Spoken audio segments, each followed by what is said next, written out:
Paasim natin is kalamansi. Yan. Ready na ang kilawing kambing. Yan. Tikman natin. Franso, magluto kami ng kilawing kambing. Ito. Magluto ko ng kilawing kambing. Ito, inano ko muna. Para medyo parilya ko muna to. Ipaparilya ko muna yung mga nilaplap ko na balat. Kami namang balat, may kasamang naman. Yan o. Yan ko muna. Parilya. Yan. Tapos to, mga ingredients ko. Sili. Sibuyas. Bawang, tsaka Yan, pakuha pa ko ng kalamansi doon. Yan na o. Inaiwa na namin yung pangkilaw. Yan.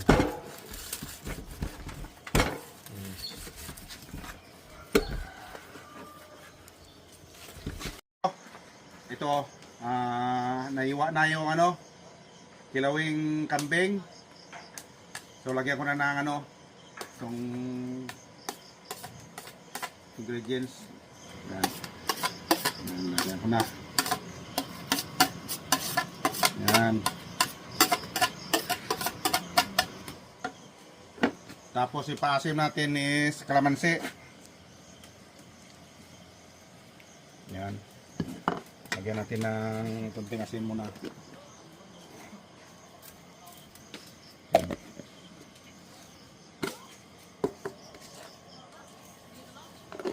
Yan, pakutsa ko na. Yan.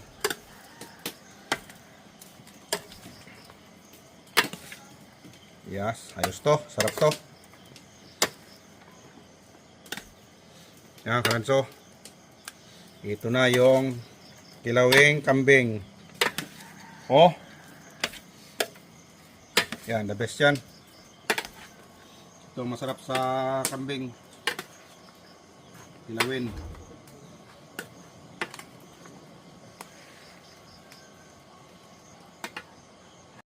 Yan, nagdagdagan natin ng konting paminta.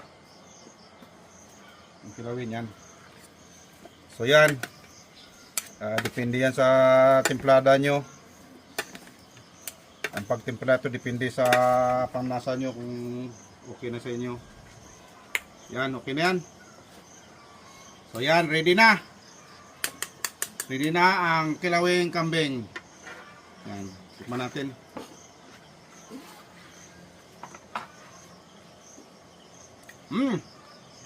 Okay na.